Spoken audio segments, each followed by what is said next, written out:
വളരെ ശ്രദ്ധേയമായ ഒരു വാക്യമാണ് രാത്രി ചിന്തയ്ക്ക് ആധാരമായിട്ട് വായിച്ചത്.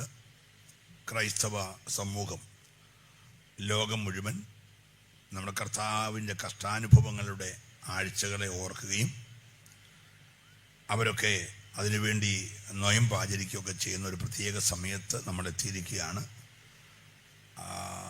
ഈ അവസരത്തിൽ ഈ വാക്യത്തിൻ്റെ പ്രസക്തി വളരെ വലുതാണ്.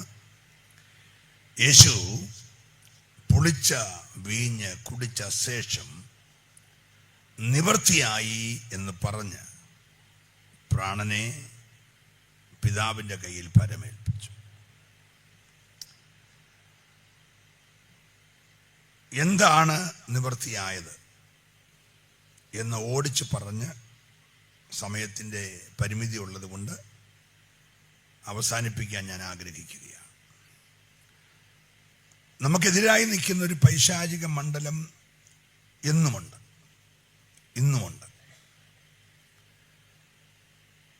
ദൈവത്തിനും ദൈവത്തിൻ്റെ സഭയ്ക്കും വിരോധമായി മനുഷ്യ സൃഷ്ടി മുതൽ അവൻ നമുക്കെതിരെ പോരാടുകയാണ്.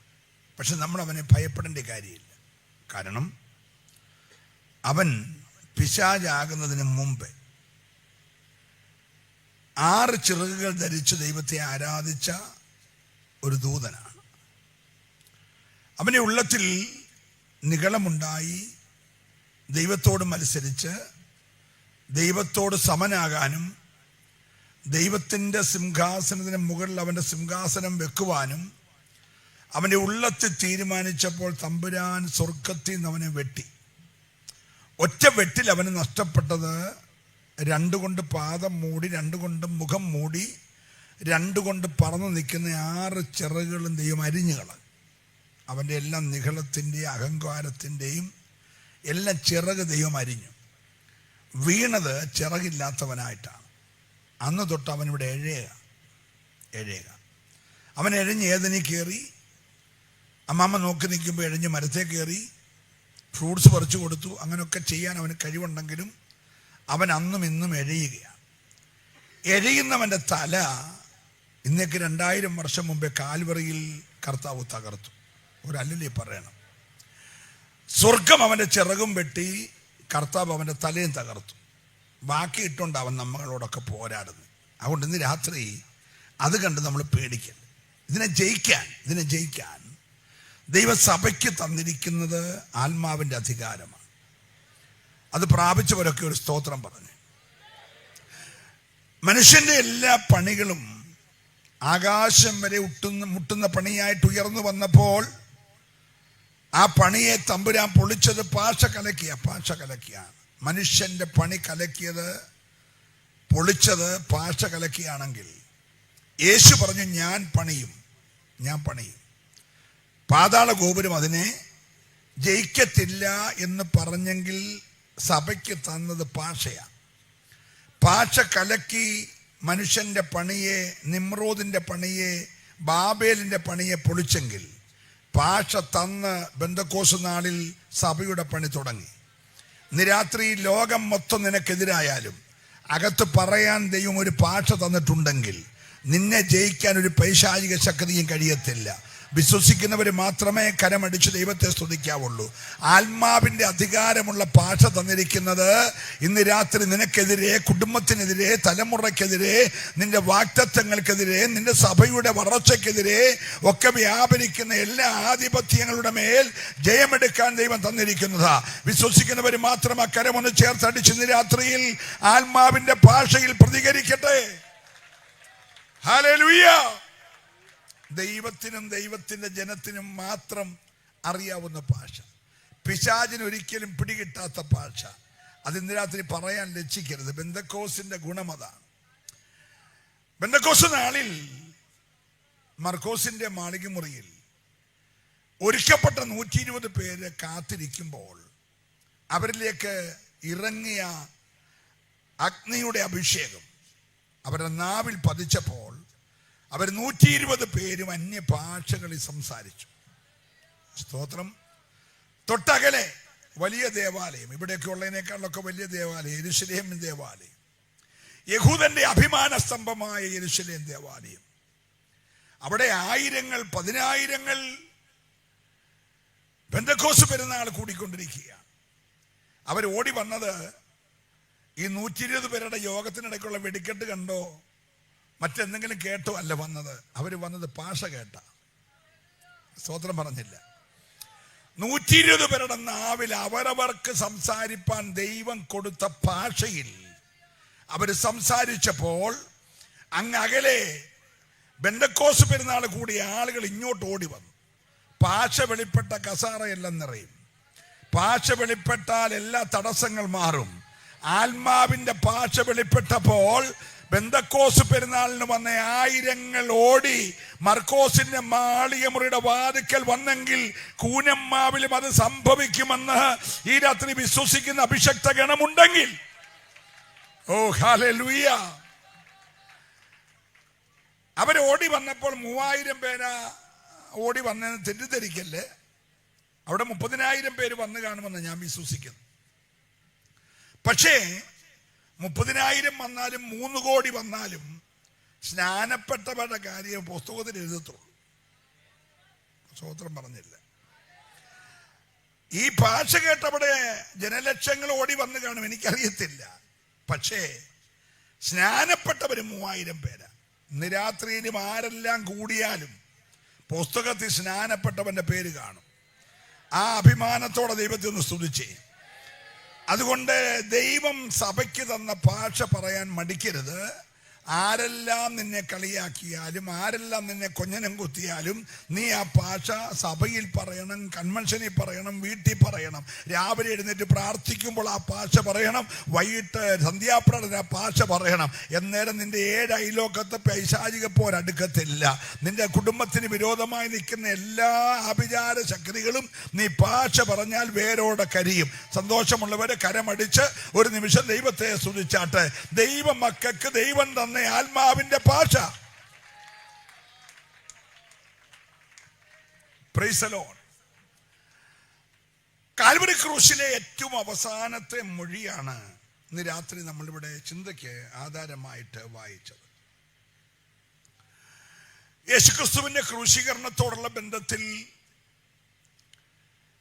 ക്രൂശിൽ കിടക്കുന്ന യേശു മൊഴിഞ്ഞ ശ്രദ്ധേയമായ 7 മൊഴികളുണ്ട്. 7 മൊഴികളുണ്ട്. അതെല്ലാം വിവരിക്കാനൊന്നും ഇന്ന് രാത്രി നമ്മുടെ മുമ്പിൽ സമയമില്ല. ഒന്നാമതായി യേശു മൊഴിഞ്ഞ, തിരുവായി മൊഴിഞ്ഞു പറഞ്ഞത്, ഒരു മനുഷ്യനും നാവെടുത്ത് സംസാരിക്കാൻ കഴിയാത്ത അവസ്ഥയിലാണ് ഇപ്പോൾ യേശു കിടക്കുന്നത്. 2 കൈകളിൽ ആണി അടിച്ചിരിക്കുക. നിങ്ങൾ ആരെങ്കിലും വിചാരിക്കുന്ന പോലെ നമ്മൾ ഈ പടത്തിലൊക്കെ കാണുന്ന പോലെ കൈയുടെ വെള്ളയ്ക്കല്ല. യഹൂദന്റെ യേശുവിന്റെ ക്രൂശീകരണത്തോടുള്ള ബന്ധത്തിലെ ചരിത്രങ്ങളും റോമൻ ഗവൺമെന്റ് നടപ്പാക്കിയിരുന്ന ക്രൂശീകരണത്തിന്റെ വ്യവസ്ഥകളൊക്കെ നമ്മൾ വായിച്ച് മനസ്സിലാക്കുമ്പോൾ കൈയുടെ ഈ ഭാഗത്താണ് ആണി അടിച്ചേക്കുന്നത്. ഈ ഭാഗത്ത് ഞരമ്പുകൾ വ്യക്തമാക്കി മനസ്സിലാക്കി അതിനകത്തൂടെ ആണി നേരെ വെച്ചിട്ട് ചുറ്റിയേക്ക് അടിക്കുകയല്ല. ആണി അവിടെ ഉറപ്പിച്ചിട്ട് അത് പതുക്കെ പതുക്കെ അമക്കിത്ത് അത് തടിയോടടുക്കുമ്പോഴാണ് ചുറ്റിയേക്ക് അടിക്കുന്നത്. അതുവരെ ആ വേദന മുഴുവൻ സഹിക്കുകയാണ്.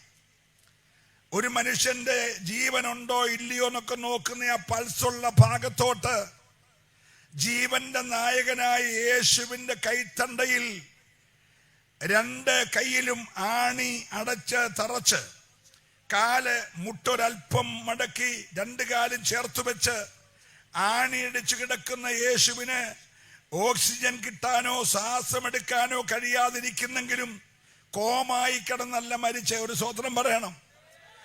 രക്തം ഒഴുകാൻ തുടങ്ങിയത് ആണി അടിച്ചപ്പോഴല്ല. യേശുക്രിസ്തുവിന്റെ രക്തം ഒഴുകാൻ തുടങ്ങിയിട്ട് നീണ്ട മണിക്കൂറുകളായി.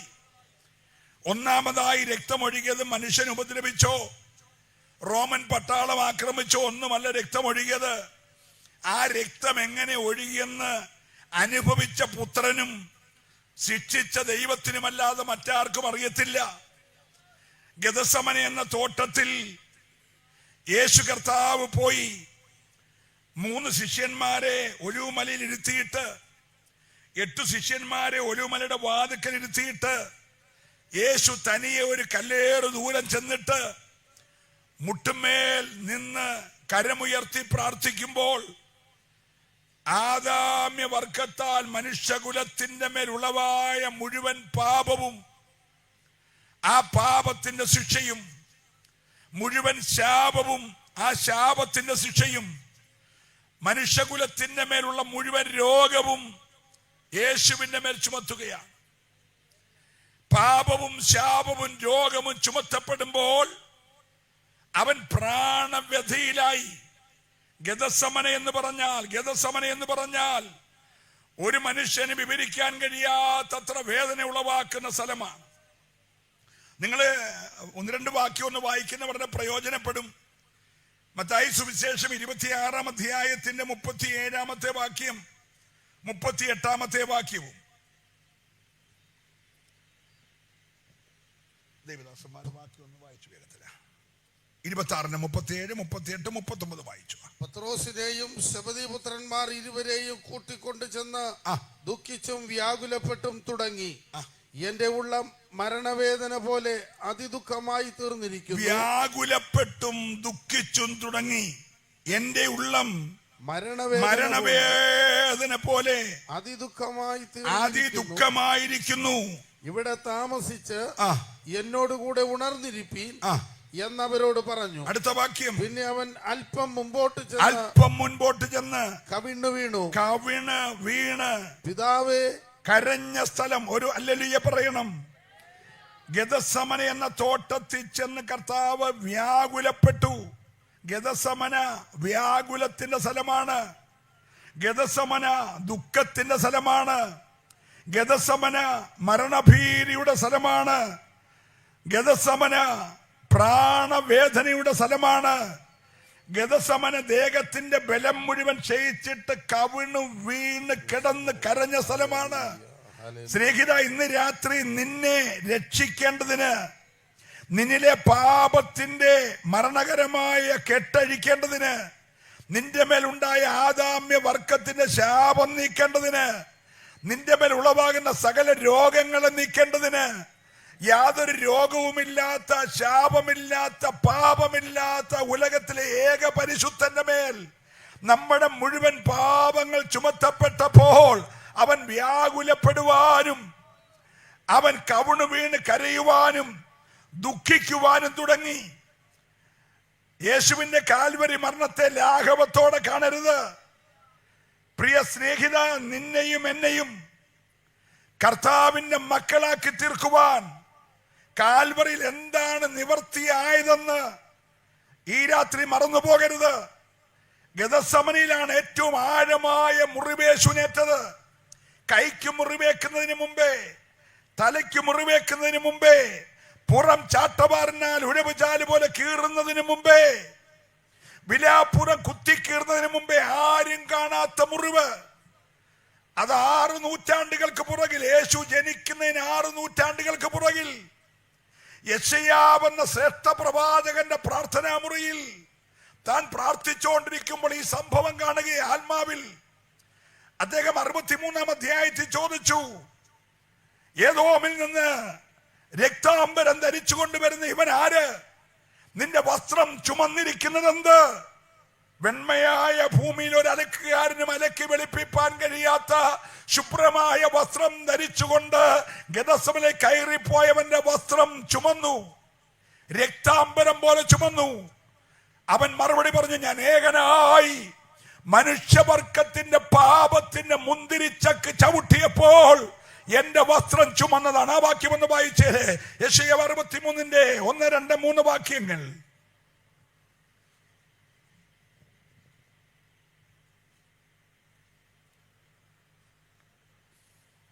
ഏദോമിൽ നിന്ന് രക്താംബരം ധരിച്ചുകൊണ്ട് ബൊസ്രയിൽ നിന്ന് വരുന്നോരിവനാർ വസ്ത്രാലങ്കൃതനായി തന്റെ ശക്തിയുടെ മഹാത്മ്യത്തിൽ നടകൊള്ളുന്നോരിവനാർ. അടുത്ത വാക്യം, നീതിയെ അരുളി ചെയ്യുന്നവനും രക്ഷിപ്പാൻ വല്ലഭനുമായ ഞാൻ തന്നെ. ഇന്ന് രാത്രി പന്തൽ ഒരുവൻ എഴുന്നള്ളി വന്നിട്ടുണ്ട്. അത് രക്ഷിപ്പാൻ വല്ലഭനായ എന്റെ യേശുവ. സ്നേഹിത സഹോദരി, നിന്റെ വിഷയം എന്തുമാകട്ടെ, ഇന്ന് രാത്രി ആർക്കും രക്ഷിക്കാൻ കഴിയാത്ത വിഷയത്തിൽ നീ ഭാരപ്പെട്ടിരിക്കുന്നെങ്കിലും രക്ഷിക്കാൻ കഴിവുള്ള ഒരു യേശു ഈ രാത്രി ഇവിടെ ഉണ്ടെന്ന് വിശ്വസിക്കുന്നവർ കരമുയർത്തി ദൈവത്തെ സ്തുതിക്കട്ടെ. അവൻ രക്ഷിപ്പാൻ വല്ലഭന.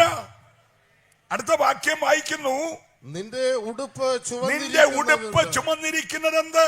നിന്റെ വസ്ത്രം മുന്തിരിച്ചക്ക് ചവിട്ടുന്നവന്റേതുപോലെ ഇരിക്കുന്നതെന്ത്? ഞാൻ ഏകനായി മുന്തിരിച്ചക്ക് ചവിട്ടി. നീ എന്ന പാപിയായ മനുഷ്യനെ പരിശുദ്ധനായ ദൈവത്തോട് നിരപ്പിക്കാൻ ഞാൻ ഏകനായി മുന്തിരിച്ചക്ക് ചവിട്ടി. ഒരല്ലേലൂയ പറയണം. ഈ സംഭവം നടക്കുന്നതിന് 6 ദിവസങ്ങൾക്ക് പുറകിൽ ഈ വസ്ത്രം ഭൂമിയിൽ ഒരലക്കുകാരനും അലക്കി വെളുപ്പിപ്പാൻ കഴിയാത്ത വെണ്മ മറുരൂപമലയിൽ പ്രാപിച്ച വസ്ത്രമാ. ആ വസ്ത്രം അഴിച്ചു വെച്ചിട്ട് ശിഷ്യന്മാരുടെ കാല് തോർത്തറയിൽ ചുറ്റി കഴുകിയത്. ആ വസ്ത്രം ധരിച്ചുകൊണ്ട് സ്തോത്രഗാനം പാടി ഒലിവുമലയ്ക്ക് പോയത്. ക്രൂശേക്കാൻ, ആണിയടിക്കാൻ, മുൾക്കിരീടം തറയ്ക്കാൻ പാട്ടുപാടിക്കൊണ്ടുപോയൊരു നേതാവ് ഞങ്ങൾക്കുണ്ട്. അവന്റെ പേരാണ് യേശുവെന്ന് മരണത്തെ പാടിക്കൊണ്ട് സ്വീകരിച്ച ഒരു ലീഡർ ഉണ്ടെങ്കിൽ അത് സഭയുടെ നാഥനായ യേശുവ. വിശ്വസിക്കുന്ന ദൈവത്തെ സ്തുതിക്കട്ടെ. ഹല്ലേലൂയ. യേശു അതിന് മുമ്പ് പാടിയോ എന്ന് എനിക്കറിയത്തില്ല. പക്ഷേ യേശു ഗെത്സമനിലേക്ക് പോയത് പാട്ടുപാടിക്കൊണ്ട. മരണമെന്ന മനുഷ്യന്റെ പാപത്തിന്റെ ശമ്പളത്തെ സ്വീകരിക്കാൻ യേശു ഗെത്സമനിലേക്ക് നടന്നു പോയത് സ്തോത്രഗാനം പാടിക്കൊണ്ട. അതുകൊണ്ട് ഇന്ന് രാത്രി നിരാശപ്പെടരുത്. ഏത് കഷ്ടതയ്ക്കും പിൻപിലും ഒരു വിടുതലിന്റെ കരം വെളിപ്പെടുത്തുവാൻ കഴിയുന്ന ദൈവമുണ്ട്. അവൻ അകത്ത് കയറി പ്രാണവ്യധിയിലായപ്പോൾ, അവൻ വ്യാകുലപ്പെട്ടപ്പോൾ ഭീതിജനകമായ ഏകാന്തത അനുഭവിക്കുകയാണ്. ശിഷ്യന്മാരുണ്ട്, അവർ കല്ലേറ് ദൂരെ ഇരുന്ന് ഉറങ്ങുകയാ. ബാക്കി 8 പേരുണ്ട്, അവർ ഒലിവുമലയുടെ വാതിക്കലിരിക്കുകയാ. വേറെ ഒരുത്തനുണ്ട്, അവൻ ഒറ്റിക്കൊടുക്കാൻ പോയിരിക്കുകയാ. ഗെത്സമനിയിൽ ആരും കൂടെയില്ല. ഒരല്ലേലൂയ പറയണം. ജീവിതത്തിന്റെ കഷ്ടതയുടെ ക്രൂശേക്കാൻ പോകുമ്പോൾ ഏകാന്തതയുടെ ഭീതിജനകമായ ഭാരം നിന്ന ഹൃദയത്തെ തകർത്തു കളഞ്ഞു എന്ന് 69 സങ്കീർത്തനക്കാരൻ പറയുന്ന അനുഭവം. പ്രാണവ്യഥയിലായ സംഭവം. ഉറച്ച നിലവിളിച്ച സ്ഥലം ആരും നിലവിളി കേൾക്കാനില്ല. പരിശുദ്ധാത്മാവ് രേഖപ്പെടുത്തി. നമ്മുടെ കർത്താവായ യേശുക്രിസ്തുവിന്റെ ഐഹിക ജീവിതകാലത്ത് തന്നെ മരണത്തിൽ നിന്ന് പിടിപ്പിപ്പാൻ കഴിവുള്ളവനോട് ഉറച്ച നിലവിളിയോടും കണ്ണുനീരോടും കൂടെ അപേക്ഷിക്കുകയും അഭയാചന കഴിക്കുകയും ചെയ്തു. പുത്രനെങ്കിലും ഭയഭക്തി നിമിത്തം അവന് ഉത്തരം ലഭിച്ചെങ്കിൽ ഗെത്സമനയിൽ താന് ആ പാനപാത്രം നീങ്ങുമോ എന്നറിയാൻ പിതാവിനോട് വാവിട്ട് നിലവിളിച്ചു. പിതാവ് പറഞ്ഞു, പുത്ര, നീ ഈ പാപത്തിന്റെ, ഈ മ്ലേച്ഛതയുടെ, ഈ അശുദ്ധിയുടെ, ഈ മരണത്തിന്റെ, ഈ ശാപത്തിന്റെ, ഈ രോഗത്തിന്റെ കൈപ്പേറിയ പാനപാത്രം കുടിക്കുന്നില്ലെങ്കിൽ എനിക്ക് മനുഷ്യനെ രക്ഷിക്കാൻ കഴിയത്തില്ല. ആദാമ്യവർഗത്താൽ ഉളവായ പാപത്തിന്റെ പരിണിത ഫലം അനുഭവിക്കുന്ന മനുഷ്യനെ പാപത്തിൽ നിന്ന് രക്ഷിക്കാൻ ഒറ്റ മാർഗം, പാപമില്ലാത്ത എന്റെ മടിയിൽ പ്രമോദിച്ച നീ ഈ പാനപാത്രം കുടിച്ചേ മതിയാകത്തുള്ളൂ. പുത്രൻ പറഞ്ഞു, പിതാവേ, ഞാനിത് കുടിക്കാതെ മനുഷ്യവർഗത്തിന്റെ പാപം നീങ്ങിക്കൂടാ എന്നുണ്ടെങ്കിൽ എന്റെ ഹിതമല്ല നിന്റെ ഹിതം നടക്കട്ടെ. പിതാവിന്റെ ഹിതത്തിന് വേണ്ടി, മനുഷ്യർക്ക് വേണ്ടി അത് കുടിക്കാൻ തയ്യാറായപ്പോൾ പുസ്തകം ഇങ്ങനെ എഴുതി, സ്വന്തം പുത്രനെ ആദരിക്കാതെ. എത്ര പേര് ചേർന്ന് പറയാൻ തയ്യാറുണ്ട്? സ്വന്തം പുത്രനെ ആദരിക്കാതെ നമുക്കെല്ലാവർക്കും വേണ്ടി അവനെ ഏൽപ്പിച്ചു തന്ന ദൈവത്തിന്റെ മഹാസ്നേഹം ഈ രാത്രി ദീർഘദൂരം യാത്ര തന്നെ ഇവിടെ കൊണ്ട് എത്തിച്ചത് ആ സ്നേഹമാണ്. അതുകൊണ്ടാണ് നിക്കോദീമോസ് എന്ന് പറയുന്ന വലിയ പ്രമാണിയായ, പരീശന്മാരുടെ പ്രമാണിയായ, യഹൂദന്മാരുടെ പ്രമാണിയായ നിക്കോദീമോസിനോട് കർത്താവ് സംസാരിക്കും പറയുകയാണ്, തന്റെ ഏകജാതനായ പുത്രനെ വിശ്വസിക്കുന്ന ഏവനും നശിച്ചു പോകാതെ നിത്യജീവൻ പ്രാപിക്കേണ്ടതിന് ദൈവം അവനെ നൽകുവാൻ തക്കവണ്ണം നമ്മെ സ്നേഹിച്ചു. ഇന്ന് രാത്രി നമ്മെ സ്നേഹിച്ച സ്നേഹത്തെ ഓർത്തൊരു ഹല്ലേലൂയ പറഞ്ഞു. ഓ പാപിയായി ദോഷിയായി ഒരു കണ്ണിനും ദയയില്ലാതെ അല്ലെ ലോകം നിന്നെ വിടക്കെന്നെ പുച്ഛിച്ചു തള്ളിയപ്പോൾ നിന്നെ തേടി വന്ന സ്നേഹമാണ് കാൽവറിയിലെ ക്രിസ്തുവിന്റെ സ്നേഹം. അതുകൊണ്ടാണ് യോഹന്നാൻ കാൽവറി ക്രൂശിലേക്ക് ചൂണ്ടിക്കൊണ്ട് പറഞ്ഞു, കാൺമീൻ നാം ദൈവത്തിന്റെ മക്കൾ എന്ന് വിളിക്കപ്പെടുവാൻ പിതാവ് ക്രൂശിൽ എത്ര വലിയ സ്നേഹമാണ് നൽകിയിരിക്കുന്നത്. ക്രൂശിനെ കാണുമ്പോൾ നിന്റെ വീണ്ടെടുപ്പിന്റെ സ്നേഹം തിരിച്ചറിയണം. Praise the Lord. Praise the Lord. ഗെത്സമനയിൽ യേശു പ്രാർത്ഥിക്കുമ്പോൾ അകത്തെ രക്തധമനികൾ പൊട്ടി. ഓരോ രോമകൂപത്തിൽ കൂടെ മനുഷ്യന്റെ ജീവൻ നിൽക്കുന്ന രക്തം പുറത്തേക്ക് വലിയ രക്തത്തുള്ളികളായി പ്രവഹിച്ചു. അവിടെ വെച്ച് മരിക്കുമെന്ന് തോന്നുന്ന ശരീരം ബലഹീനമായ സമയത്ത് പിതാവ് ദൂതനെ ഇറക്കി തന്നെ ശക്തീകരിച്ചു. ഒരു സ്തോത്രം പറയണം. കാൽവറി കൊലമരത്തിലെ മരണം സംഭവിക്കാതെ ഗെത്സമനയിൽ വെച്ച് മരിച്ചു മാറ്റപ്പെടാനുള്ള ഗൂഢമായ പിശാചിന്റെ പദ്ധതികളെ പൊളിച്ച് യേശുവിനെ ശക്തീകരിക്കുമ്പോൾ ഈ ഉലകത്തിൽ ആർക്കും അലക്കി വെളുപ്പിപ്പാൻ കഴിയാതെ ധരിച്ചു കൊണ്ടുപോയ വെണ്മയേറിയ വസ്ത്രം ഒരു മുന്തിരിച്ചക്ക് ചവിട്ടുന്നവന്റെ വസ്ത്രം പോലെ ചുമന്നു. ഒന്നാമത്തെ മുറിവ് റോമൻ പട്ടാളം അടിച്ചുള്ള മുറിവല്ല. ഒന്നാമത്തെ മുറിവ് ആണിതറച്ചുള്ള മുറിവല്ല. ഒന്നാമത്തെ മുറിവ് മുൾക്കിരീടം തറച്ചുള്ള മുറിവല്ല. ഒന്നാമത്തെ മുറിവ് അകത്തെ മുറിവാണ്. അകത്തെ മുറിവുള്ള അവനാ പറഞ്ഞത്, നിന്റെ ഹൃദയം തകർന്നിരിക്കുന്നെങ്കിൽ, മനസ്സ് നുറുങ്ങിയിരിക്കുന്നെങ്കിൽ നീ എന്റെ അടുക്കൽ വാ, ഞാൻ നിന്നെ ആശ്വസിപ്പിക്കാമെന്ന് പറഞ്ഞവൻ നീ ഇന്ന് അനുഭവിക്കുന്ന സകല വേദനകൾ അകത്തനുഭവിച്ചവനാ. സന്തോഷമുണ്ട്, സ്തോത്രം പറഞ്ഞേ. അതുകൊണ്ടാണ് അവൻ പറഞ്ഞത്, നിന്റെ സകല ഭാരവും എന്റെ മേലിട്ടോ, ഞാൻ നിന്നെ പുലർത്താമെന്ന് യേശു പറഞ്ഞത്. ഗെത്സമനയിൽ അകത്ത് മുറിവേറ്റ ഒരുത്തൻ ഇവിടെ വന്നിട്ടുണ്ട്. നിന്റെ അകത്തെ മുറിവ് ആര് കണ്ടിട്ടില്ല? നിന്റെ വീട്ടിലുണ്ടായ മുറിവുകൾ ഭർത്താവിന്റെ നിമിത്തമോ, ഭാര്യയുടെ നിമിത്തമോ, മക്കളുടെ നിമിത്തമോ, മരുമക്കളുടെ നിമിത്തമോ, അയൽപക്കക്കാരുടെ നിമിത്തമോ, പൈശാചിക പോരുകൾ മൂലമോ, ആഭിചാര മണ്ഡലങ്ങൾ മൂലമോ, നേർച്ച കാഴ്ചകൾ മൂലമോ, പൂജകളോ മന്ത്രങ്ങളോ മൂലമോ, ശാരീരിക രോഗങ്ങൾ മൂലമോ നീ ഒറ്റയ്ക്ക് ഹൃദയത്തിൽ അനുഭവിക്കുന്ന കൈപ്പേറിയ മുറിവുകളെ കണ്ട് ഈ രാത്രി സ്വർഗം പറയുകയാണ്, ഞാൻ ഗെത്സമനയിൽ അകത്ത് മുറിവേറ്റവനാ, എനിക്ക് നിന്നെ സൗഖ്യമാക്കാൻ കഴിയും, നിന്നെ വിടുവിപ്പാൻ കഴിയും. വിശ്വസിക്കുന്നവർ മാത്രമേ ആരാധിക്കാവൂ. ഞാൻ ഈ മെസ്സേജ് പറഞ്ഞുകൊണ്ടിരിക്കുമ്പോൾ നിന്റെ അകത്തേറ്റ മുറിവ് എത്ര ആഴമുള്ളതായാലും അതിനെ വെച്ചു കെട്ടുന്ന ഒരു യേശു ഇവിടെ ഉണ്ട്. അതിനെ വെച്ചു കെട്ടുന്ന ഒരു യേശു ഉണ്ട്. എത്ര ദൈവമക്കൾ വിശ്വസിക്കുന്നുണ്ട്? ആ കരമൊന്നടിച്ച് ദൈവത്തെ ഒന്ന് ആരാധിച്ചേ. ഇന്ന് രാത്രി അകത്തേറ്റ മാരകമായ മുറിവുകളെ കെട്ടുവാൻ. ഓ ഹല്ലേലൂയ. ഗെത്സമനയിലാണ് പിതാവിന്റെ തിരുഹിതത്തിന് പുത്രൻ തന്നെ തന്നെ ഏൽപ്പിച്ചു കൊടുക്കുന്നത്.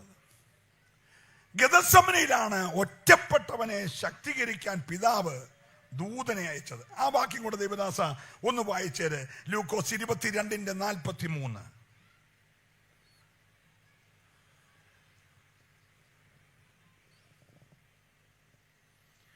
22:43. യേശു അവനോട്, ഇന്ന് നീ എന്നോട് കൂടെ പരദീസയിൽ ഇരിക്കും എന്ന്. ലൂക്കോസ് 22:43.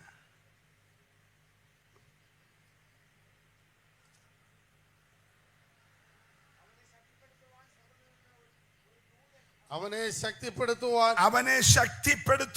സ്വർഗത്തിൽ നിന്നൊരു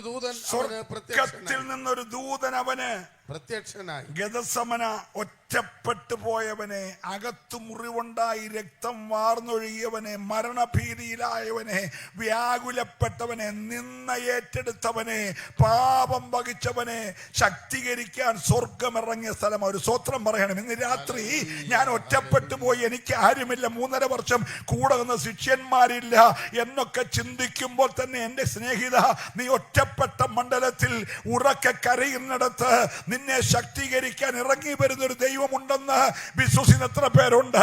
ഹല്ലേലൂയ. ആരോടൊക്കെയോ ദൈവാത്മാവ് ഈ രാത്രി കൺവെൻഷൻ ആണെങ്കിലും ഇടപെട്ടുകൊണ്ടിരിക്കുകയാ. നീ ഒറ്റപ്പെട്ടു പോയെന്ന് വിചാരിക്കുന്ന മണ്ഡലത്തിൽ നിനക്ക് വേണ്ടി നിന്റെ കൂടാരത്തിനകത്ത് ഗെദസമനിൽ ഇറങ്ങി അതേ ദൂതനെ ഇറക്കി നിന്നെ ശക്തീകരിക്കാൻ യേശു മതിയായവനാ. ഞാൻ ദൈവത്തെ നന്ദിയോടെ സ്തുതിക്കും. ഗെദസമന ഒറ്റിക്കൊടുക്കേണ്ട സ്ഥലമാണ്. യേശുക്രിസ്തു പ്രാർത്ഥന കഴിഞ്ഞെഴുന്നേറ്റപ്പോൾ തീവട്ടിപ്പന്തങ്ങളും വടിയും വാളും കുന്തവുമൊക്കെയായി ഒരു പറ്റം പടയാളികൾ, ഒരു പറ്റം രാജസേവകരും മതത്തിന്റെ ആളുകളും ചേർന്ന് യൂദയുടെ നേതൃത്വത്തിൽ വന്ന് യൂദ അവനെ ചുംബനം ചെയ്യാൻ തുടങ്ങുമ്പോൾ യേശു ചോദിച്ചൊരു ചോദ്യമുണ്ട്. സ്നേഹിത, നീ ഒരു ചുംബനം കൊണ്ടോ എന്നെ ഒറ്റിക്കൊടുക്കുന്നത്? ഗെദസമന ഒറ്റിക്കൊടുക്കലിന്റെ സ്ഥലമാ. പക്ഷെ യേശു ആരാന്ന് നിങ്ങൾ അറിയണം. രാത്രി മുഴുവൻ രക്തം മുഴുവൻ ദേഹത്തൂന്ന് വാർന്നൊലിഞ്ച്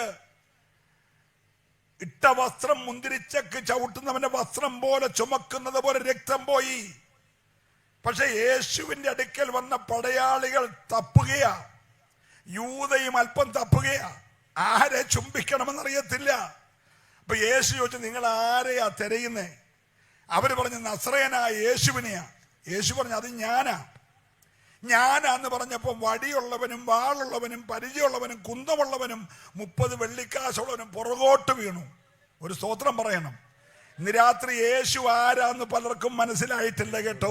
യേശുവിന്റെ ദൈവത്വം വെളിപ്പെട്ടാൽ അവന്റെ മുമ്പിൽ നിൽക്കാൻ ഒരു പടയാളിക്കും കഴിയത്തില്ല. ഞാൻ ദൈവത്തെ സ്തുതിക്കുകയാ. യേശു ഞാനാണെന്ന് സ്വയം വെളിപ്പെടുത്തിയപ്പോൾ അറസ്റ്റ് ചെയ്യാൻ വന്നിരിക്കുന്ന അധികാരപത്രം കയ്യിലുള്ള ചേവകന്മാരും പടയാളികളും പുറകോട്ട് വീണെങ്കിൽ ഇന്ന് രാത്രി അവന്റെ നേരെ നിൽക്കാൻ കഴിയുന്ന ഒരു ശക്തിയും ഉലകത്തിലില്ലെന്ന് വിശ്വസിക്കുന്നവരുണ്ടെങ്കിൽ ഈ രാത്രി ദൈവത്തെ സ്തുതി. യേശു സ്വയം ഏൽപ്പിച്ചു കൊടുത്തു. അവരവനെ പിടിച്ച് അതേ മാരകമായ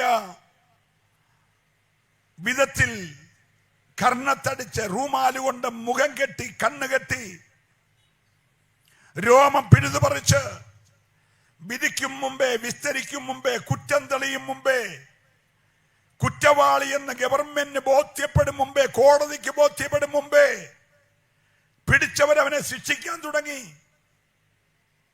ആ രാത്രിയിൽ നേരെ പീലാത്തോസിന്റെ അരമന, നേരെ കയ്യഫാവിന്റെ അരമന, കന്യാവിന്റെ അരമന, ഹേരോദാവിന്റെ അരമന, വീണ്ടും പീലാത്തോസിന്റെ അരമന.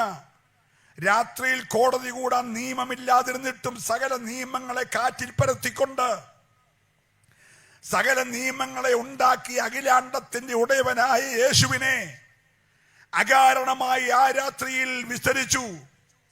വിസ്തരിച്ച മുഴുവൻ പേരും പറഞ്ഞു, ഇവന് ഞങ്ങളൊരു കുറ്റവും കാണുന്നില്ല. പീലാത്തോസ് ആവർത്തിച്ചു പറഞ്ഞു, പീലാത്തോസിന്റെ ഭാര്യ പറഞ്ഞു, ഹേരോദാവ് പറഞ്ഞു. ഇവരെല്ലാം പറഞ്ഞിട്ടും നീതി ലഭിക്കാതെ അവനെ ക്രൂശിക്കാൻ ഏൽപ്പിക്കുമ്പോൾ യേശുക്രിസ്തു മനുഷ്യവർഗത്തിന്റെ പാപം പേറിക്കൊണ്ട് പീലാത്തോസിന്റെ അകത്തെ കൽത്തളമെന്നറിയപ്പെടുന്ന സ്ഥലത്തേക്ക് പോയി.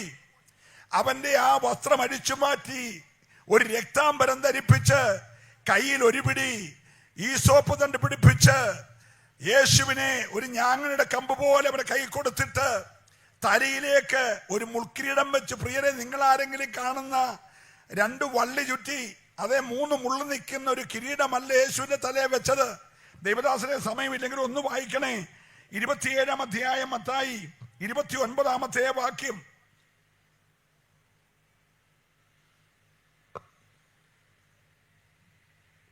27-29 എടുത്തവര് വായിച്ചോ, ഞാൻ വേഗം പറഞ്ഞോളാം. ഒരു ചുവന്ന മേലങ്കി ധരിപ്പിച്ച് മുള്ളുകൊണ്ട് ഒരു കിരീടം മെടഞ്ഞ്. എന്റെ പ്രിയരെ, കൂനമ്മാവിലുള്ള എന്റെ സഹോദരങ്ങളെ, എന്റെ ശ്രോതാക്കളെ, വള്ളി കൊണ്ടൊരു കിരീടമല്ല. നിങ്ങൾ ആ വാക്യം ശ്രദ്ധിച്ചോ? മുള്ളുകൊണ്ടൊരു കിരീടം മെനഞ്ഞു, അവന്റെ തലയിൽ വെച്ചു. വലങ്കയിൽ ഒരു കോലും കൊടുത്തു. അവന്റെ മുമ്പിൽ മുട്ടുകുത്തി, യഹൂദന്മാരുടെ രാജാവേ ജയ ജയ എന്ന് പറഞ്ഞവനെ പരിഹസിച്ചു. ഒന്ന് ശ്രദ്ധിക്കണേ പ്രിയമുള്ളവരെ, 173 മുള്ളുകൾ ചേർത്ത് പാമയുന്ന പോലെ കിരീടം മെടഞ്ഞു. യഹൂദ രാജാക്കന്മാരുടെ തലയിൽ വെക്കുന്ന കിരീടം അത് വള്ളിയല്ല, വള്ളിയെ 3 മുള്ളല്ല, മുള്ള് തന്നെ ചേർത്ത് പിന്നിയ കിരീടം തലയിലേക്ക് വെച്ചു. അതിൽ ഒരു മുള്ളു കൊണ്ടാൽ മരുഭൂമിയിലെ പാറകൾക്കിടയിൽ വിഷം മുറ്റി നിൽക്കുന്ന തേള് തന്റെ വാല് കൊണ്ട് ഒരാളെ കുത്തിയാൽ അടുത്ത 48 മണിക്കൂറുകൾ അവന്റെ സകല സന്ധികളിലും കട്ടുകിടപ്പുണ്ടായി. 2 ദിവസം മുഴുവൻ അവൻ വേദനിക്കും. അത്ര വേദനയാണ് ഒരു മുള്ളുകൊണ്ടാൽ. പാമ്പുകളെയും തേളുകളെയും ശത്രുവിന്റെ സകല ബലത്തെയും ചവിട്ടാൻ എനിക്കും നിനക്കും അധികാരം തരേണ്ടതിന് തേളുകൊണ്ട് കുത്തുന്ന വേദനയുള്ള 173 മുള്ളുകൾ ചേർത്ത് പിന്നിയ കിരീടം തല മുഴുവൻ വെച്ചു. 2 പടയാളി ഇടത്തും വലത്തും നിന്നൊരു കോലുകൊണ്ട് ഈ കിരീടം അടിച്ച് ഉറപ്പിക്കുമ്പോൾ 173 മുള്ളുകളിൽ 53 മുള്ളുകൾ ആഞ്ഞിറങ്ങി തലയോട്ടിക്കകത്തേക്ക്. ക്രൂശുമായി ഗബത മുതൽ ഗാഗുൽത്ത വരെ പോകുമ്പോൾ പലവട്ടം വീണു, പലവട്ടം ക്രൂശ് തയ്യുന്നു പോയി, പക്ഷെ മുൾക്കിരീടം പോയില്ല. നിങ്ങൾ കാണുന്നൊരു വള്ളിയായിരുന്നെ ഊരിപ്പോയേനെ. 53 മുള്ളുകൾ ആഴ്ന്നിറങ്ങിയ ക്രൂശ് ഈ കിരീടം പോയില്ല. ഞാൻ ദൈവത്തെ സ്തുതിക്കുന്നു. നിന്റെ പാപമെന്ന മാരകമായ വിപത്തിനെ നിന്നിൽ നിന്ന് അകറ്റാൻ യേശുവിന്റെ തലമേൽ മുള്ളുകൊണ്ടൊരു കിരീടം മെടഞ്ഞവന്റെ തലയിൽ വെച്ചു. ഹല്ലേലൂയ. ഇന്ന് രാത്രിയിൽ ഔദാര്യമായി നീ സ്തോത്രം പറയുകയോ ആരാധിക്കുകയോ ചെയ്യരുത്. നിന്നെ നീയാക്കി മാറ്റാൻ, നിന്റെ പാപം മോചിക്കാൻ, നിന്റെ ശാപമഴിക്കാൻ, നിന്റെ രോഗം നീക്കാൻ, നഷ്ടപ്പെട്ട സ്വർഗീയ പറുദീസ മടക്കിത്തരാൻ, ഹല്ലേലൂയ, ദൈവത്തിൽ നിന്ന് അകന്നു പോയതിനെ ദൈവത്തോട് നിരപ്പാക്കാൻ, നിനക്ക് വിരോധമായി എഴുതിയ കൈയെഴുത്ത് മായ്ക്കാൻ, നിനക്ക് വിരോധമായിട്ട് വേർപാട് നടിച്ചുവരിടിക്കാൻ.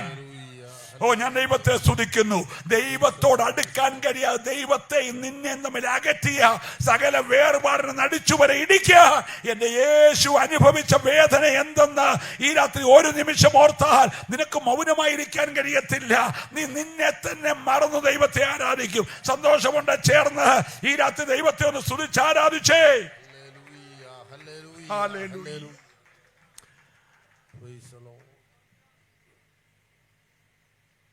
അകത്ത് മുറിവേറ്റ യേശു, മുള്ളുകളാൽ മുറിവേറ്റ യേശു, ആണികളാൽ മുറിവേറ്റ യേശു, ചാട്ടവാറിനാൽ അടികൊണ്ട് മുറിവേറ്റ യേശു, വിലാപ്പുറം കുത്തി കീറിയ യേശു ക്രൂശിൽ കിടക്കുകയാ. ക്രൂശിൽ കിടന്നുകൊണ്ട് ഒന്നാമത് പറഞ്ഞ മൊഴി നല്ല സുബോധത്തോടെ ഹല്ലേലൂയ പറയണം. ഗദസമന മുതൽ ഗാഗുൽത്ത വരെ രക്തം വാർന്നൊഴുകിയിട്ടും സുബോധം പോയില്ല. അർത്താൽ നാട്ടുകാര് തല്ലിക്കൊല്ലുവല്ലായിരുന്നു. ദാരുണമായ കൊലപാതകമല്ല കാൽവറി നടന്നത്. സ്തോത്രം പറയണം.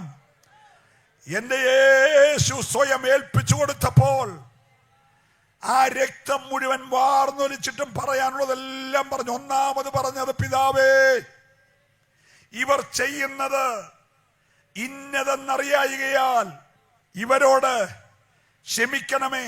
അതാ അടിച്ചവർക്ക് വേണ്ടി മാത്രമുള്ള പ്രാർത്ഥനയല്ല, അതവിടെ കൂടെ നിന്ന പടയാളിക്ക് വേണ്ടിയുള്ള പ്രാർത്ഥനയല്ല, അത് അവിടെ നിന്ന് മഹാപുരോഹിതന്മാർക്ക് വേണ്ടിയോ ശാസ്ത്രിമാർക്ക് വേണ്ടിയോ പരിഹസിച്ചവർക്ക് വേണ്ടിയോ ഉള്ള പ്രാർത്ഥനയല്ല, മുഴുലോകത്തിനു വേണ്ടിയുള്ള പ്രാർത്ഥന. ആദാമ്യവർക്കത്താൽ പിതാവേ നിന്നെ വെറുപ്പിച്ച സകല പാപങ്ങളും ഇവരോട് ക്ഷമിക്കണമേ എന്ന് ഒന്നാമത് യേശു പറഞ്ഞെങ്കിൽ ഇന്ന് രാത്രി പാപം ക്ഷമിക്കുന്ന ഞാൻ ദൈവത്തെ ഈ രാത്രി നന്ദിയോടെ സ്തുതിക്കുകയാണ്. 2, ഇടത്തും വലത്തും 2 ദുഷ്പ്രവർത്തിക്കാരെ ക്രൂശിച്ചിരിക്കുക. അന്ന് റോമന്റെ നിയമമനുസരിച്ച് ഒരാളെ ക്രൂശിച്ചു കൊല്ലണമെങ്കിൽ ക്രൂശിക്കപ്പെടാൻ കാരണമായ കുറ്റം എന്തെന്ന് കുറ്റവാളിയുടെ കഴുത്തേൽ എഴുതി തൂക്കണം. നമ്മളിവിടെ ബാഡ്ജൊക്കെ ഇടുന്നത് പോലെ കുറ്റവാളിയുടെ കഴുത്തേൽ കുറ്റസംഗതിയുണ്ട്. കൂനമ്മാമ്പ് IPC സഭയുടെ കൺവെൻഷൻ എന്ന് പറഞ്ഞ് എഴുതി തൂക്കുന്നത് പോലെ കുറ്റവാളി ക്രൂശുമായി പോകുമ്പോൾ കഴുത്തേൽ ഈ കുറ്റസംഗതി വഴിയെ പോകുന്നൊരു വായിക്കണം. എന്താ സംഭവം, ഇവനെ ക്രൂശിക്കാൻ കാരണമെന്നാ? അപ്പൊ 2 പേരുടെ കഴുത്തേൽ കെട്ടിത്തൂക്കിയേക്കുന്നത് ഇവർ ദുഷ്പ്രവർത്തിക്കാർ. പക്ഷെ ഒരുവന്റെ കഴുത്തെ കെട്ടിത്തൂക്കിയിരിക്കുന്നത് ഇവൻ യഹൂദന്മാരുടെ രാജാവ്. ഒരല്ലേലൂയ പറയണം. രാജാവെന്ന 3 ഭാഷയിൽ, എബ്രായ ഭാഷയിൽ, അരാമ്യ ഭാഷയിൽ, ഹീബ്രു ഭാഷയിൽ 3 ഭാഷയിൽ എഴുതി വെച്ചിരിക്കുന്നു ഇവൻ യഹൂദന്മാരുടെ രാജാവ്. ഒരല്ലേലൂയ പറഞ്ഞേ. രാജാവിനെ ക്രൂശിച്ച ക്രൂശീകരണമാ കാൽവരി നടന്നത്. ഞാൻ ദൈവത്തെ നന്ദിയോടെ സ്തുതിക്കും. ക്രൂശീകരിക്കാൻ കൊണ്ടുപോയി ക്രൂശിന്മേൽ 3 പേരുടെയും കുറ്റം എഴുതി പതിപ്പിച്ചു. ഒരു ദുഷ്പ്രവർത്തിക്കാരൻ യേശുവിനെ നോക്കി ദൂഷിച്ചു പറഞ്ഞു. താഴെ നിൽക്കുന്നവർ ദൂഷിക്കുന്നു, പരിഹസിക്കുന്നു, വഴിപോക്കർ നിന്ദിക്കുന്നു. വഴിയറമ്പിലാണ്, യാത്രക്കാർ കണ്ടുപോണം. കാണുന്നവർക്കാണ് തലകുലുക്കി ആക്ഷേപിച്ചു പോന്നു. നീ നിന്നെ അങ്ങ് രക്ഷിക്ക്, പിന്നെ ഞങ്ങളെ രക്ഷിക്ക്. ക്രൂശിക്കിടന്ന ഒരു ദുഷ്പ്രവർത്തിക്കാരൻ പറഞ്ഞു, നീ നിന്നെ തന്നെ രക്ഷിക്ക്, പിന്നെ ഞങ്ങളെ രക്ഷിക്ക്. ഒരു ദുഷ്പ്രവർത്തിക്കാരൻ ഇടത്തോ വലത്തോ ഒന്നും പുസ്തകത്തിൽ എഴുതിയിട്ടില്ല. അവൻ ഈ സഹ പ്രതിയോട് ചോദിക്കുകയാണ്, എടാ നാം ന്യായമായ ശിക്ഷ അനുഭവിക്കുക. ഒരല്ലേലൂയ പറയണം. ഒരു പ്രതി ശിക്ഷ അനുഭവിച്ചുകൊണ്ടിരിക്കുമ്പോൾ സ്വയം പറയുകയാണ്, എനിക്ക് ലഭിക്കാവുന്ന ന്യായമായ ശിക്ഷ ലഭിച്ചേക്കുന്നത്. Price the Lord. നാം ന്യായമായ ശിക്ഷ അനുഭവിക്കും, ചെയ്ത തെറ്റിന്റെ ശിക്ഷ അനുഭവിക്കുക. എന്നാൽ നീ ദൂഷിക്കുന്ന ഇവൻ അരുതാത്തതൊന്നും ചെയ്തിട്ടില്ല. ഇത് മറ്റാരും പറയല, ക്രൂശിൽ കിടക്കുന്ന ദുഷ്പ്രവർത്തിക്കാരൻ പറയുക. 2, എടാ ഇത്രയൊക്കെ ആയിട്ട് നിനക്ക് ദൈവഭയമില്ലേടാ? ഒരല്ലേലൂയ പറയണം. ക്രൂശിൽ കിടക്കുകയാണ്, മരിക്കാൻ തുടങ്ങുകയാണ്, എന്നിട്ടും അവൻ എന്തില്ല? ദൈവഭയമില്ല. ഇവൻ ചോദിച്ചു, നിനക്കിപ്പോഴും ദൈവഭയമില്ലേടാ? Praise the Lord. 3, അവനൊരു കാര്യം മനസ്സിലായി. ഈ റോമൻ ഗവൺമെന്റിന് അവരുടെ നിയമമനുസരിച്ച് എൻ്റെ ദേഹത്തെ കൊല്ലാൻ കഴിയും. എൻ്റെ ദേഹം ചത്തുമാറുന്നത് കൊണ്ട് എൻ്റെ ആത്മാവ് ചാകുന്നില്ല. ചാകാത്ത ഒരാത്മാവ് എനിക്കുണ്ടെന്ന് ക്രൂശേ കിടന്നപ്പോൾ അവന് ബോധ്യപ്പെട്ടു. അടുക്ക കിടക്കുന്നവൻ ആരാന്ന് മനസ്സിലായി. ദേഹത്തെയും ദേഹിയെയും കൊന്ന് നരകത്തിൽ തള്ളാൻ കൽപ്പുള്ളവനാണ് എന്റെ സമീപത്ത് കിടക്കുന്ന അവന് മനസ്സിലായി. ഒരു സ്തോത്രം പറയണം. ഇന്ന് രാത്രി സ്നേഹിത, മറ്റൊന്നും നീ അറിഞ്ഞില്ലെങ്കിലും യേശു ആരാന്ന് നീ അറിയണം. ദേഹത്തെയും ദേഹിയെയും കൊന്ന് നരകത്തിൽ തള്ളാൻ കഴിവുള്ളവനാണ് എന്റെ അടുക്കൽ കിടക്കുന്നവന്. അവന് മാത്രമേ എന്റെ ആത്മാവിനെ രക്ഷിക്കാൻ കഴിയത്തുള്ളൂ എന്നവന് ബോധ്യപ്പെട്ടു. അല്ലയ, ഒരുത്തൻ ബുദ്ധി കൊണ്ട് യേശുവിനെ കണ്ടു, ഒരുത്തൻ പരിജ്ഞാനത്തിൽ യേശുവിനെ കണ്ടു. അവൻ അവിടെ കിടന്നുകൊണ്ട് പറഞ്ഞു, യേശുവേ നീ രാജത്വം പ്രാപിക്കും, നീ രാജത്വം പ്രാപിക്കും. അന്ന് ദുഷ്പ്രവർത്തിക്കാരനായ എന്നെ കൂടെ ഒന്ന് ഓർത്തോണം. യേശു പറഞ്ഞു ഇന്ന്. അന്ന് ഓർക്കാൻ പറഞ്ഞു. യേശു പറഞ്ഞു ഇന്ന് നീ എൻ്റെ കൂടെ പറുദീസയിലിരിക്കും. പ്രിയരെ, വളരെ വ്യക്തമായി ക്രൂശീകരണം ഒരു കാര്യം പഠിപ്പിക്കുന്നു. സ്നേഹിത, നിന്റെ പാപം യെശയ്യാവ് 1 പറയുന്നവർ എത്ര കടുചുമപ്പായിരുന്നാലും, അത് രക്താംബരം പോലെ ചുമന്നിരുന്നാലും, ആ പാപത്തെ യേശു ഒരു നിമിഷം കൊണ്ട് കഴുകാൻ മതിയായവനാണ്. എത്ര പേര് വിശ്വസിക്കുന്നുണ്ട്? ഉലകത്തിൽ ആർക്കും ക്ഷമിക്കാൻ കഴിയാത്ത കൊടിയ പാപമായാലും ആ പാപത്തെ കഴുകാൻ പറ്റിയ ഒരു രക്തം ഉലകത്തിൽ ഉണ്ടെങ്കിൽ അത് ഞങ്ങൾ പ്രസംഗിക്കുന്ന യേശുവിന്റെ രക്തമാണ്. ഹാബേലിന്റെ രക്തത്തെക്കാൾ ഗുണകരമായി സംസാരിക്കുന്ന യേശുവിന്റെ രക്തം സകല പാപവും പോക്കി നമ്മെ ശുദ്ധീകരിക്കുന്ന രക്തമാ. ഇന്ന് രാത്രി സഹോദര, നിന്റെ പാപം എത്ര കടിച്ചുമപ്പായിരുന്നാലും അതിനെ ഹിമം പോലെ വെളുപ്പിപ്പാൻ ഹല്ലേലൂയ. ആദമിനെ ഔവ്വയും ആട്ടിയിറക്കി പർദീസ തമ്പുരാൻ പൂട്ടിയെങ്കിൽ ദീർഘമായ 4000 വർഷങ്ങൾക്ക് ശേഷം തമ്പുരാൻ മാറ്റിക്കെട്ടിയ കുഞ്ഞാടായ യേശുക്രിസ്തുവിന്റെ കാൽവറി യാഗത്തിൽ ഒഴുകപ്പെട്ട രക്തത്താൽ ആ പർദീസ തമ്പുരാൻ രണ്ടാമത് തുറന്നിട്ട് അകത്തേക്ക് പ്രവേശിപ്പിച്ചത് ആർക്കും രക്ഷിക്കാൻ കഴിയാത്ത ഒരു കൊടിയ പാപിയായ പെരുങ്കള്ളനായ ദുഷ്പ്രവർത്തിക്കാരനെ കയ്യെ പിടിച്ചുകൊണ്ടാണ് പർദീസ ഓപ്പൺ ആക്കിയെങ്കിൽ ഇന്ന് രാത്രിയിൽ ഏത് മനുഷ്യനും ജാതി മത വർഗ വർണ്ണ വ്യത്യാസമില്ലാതെ യേശുവിനെ അംഗീകരിച്ചാൽ നിനക്ക് വേണ്ടി തുറക്കുന്ന ഒരു പർദീസയുണ്ട്. യേശു അവനെ നോക്കി പറഞ്ഞു, ഇന്ന് നീ എന്റെ കൂടെ പർദീസയിലിരിക്കും. അപ്പോൾ ക്രൂശിന്റെ ചുവട്ടിൽ ഇതെല്ലാം കണ്ടുകൊണ്ട് തന്റെ മാതാവ് നിൽക്കുകയാണ്. ചില സഹോദരിമാർ ഈ ഭീകരമായ കാഴ്ച കാണുവാൻ ഉലകത്തിന് ആരെ കൊണ്ട് കഴിയാതിരിക്കുമ്പോൾ നൊന്ത് പ്രസവിച്ച തന്റെ മകന്റെ ദാരുണമായ ഈ ക്രൂശീകരണം കണ്ട മാതാവ് തനിക്കുണ്ടാകാൻ പോകുന്ന അനാഥത്വം, എനിക്കിനി ആരുമില്ലെന്നുള്ള ചിന്ത തന്നെ ഭരിക്കുന്നത് ക്രൂശിക്കടന്നുകൊണ്ട് യേശു അറിഞ്ഞിട്ട് തന്റെ മാതാവിന്റെ സഹോദരി പുത്രനായ യോഹന്നാനെ ചെറുപ്പം മുതൽ തന്റെ സന്തത സഹചാരിയും 3.5 വർഷം തന്റെ പ്രിയ ശിഷ്യനുമായിരുന്ന യോഹന്നാനെ വിളിച്ചു പറഞ്ഞു, യോഹന്നാനെ, ഇതാ നിന്റെ അമ്മ. സ്ത്രീയെ, ഇതാ നിന്റെ മകൻ. മരിക്കാൻ നേരത്ത് കടമ മറക്കാതെ അനാഥം അനുഭവിക്കാൻ പോകുന്ന മാതാവിനെ ഉത്തരവാദിത്തമുള്ള ഒരു ഭൃത്യന്റെ കയ്യിലോട്ട് ഫലമേൽപ്പിച്ച ഒരു സ്തോത്രം പറഞ്ഞാട്ട് നമുക്കൊരു വലിയ പാഠമാകട്ടോ, നമുക്കൊരു വലിയ പാഠമാ. ഈ ഒരൊറ്റ പാഠം മനസ്സിലുണ്ടായിരുന്നെങ്കിൽ ഇവിടെ അങ്ങ് ഓൾഡേജ് ഹോം ഉണ്ടാകത്തില്ലായിരുന്നു. അമ്മയെ വേണ്ടാത്ത, അപ്പനെ വേണ്ടാത്ത ഒരു തലമുറ ഇവിടെ ഉടലെടുക്കുന്നതിന്റെ പിമ്പിൽ മുക്കിന് കൂണുപോലെ ഇവിടെ ഓൾഡേജ് ഹോമുകൾ ഉണ്ടാകുന്നെങ്കിൽ അർത്ഥം ഈ വാക്യം വായിക്കാത്തതുകൊണ്ടാ.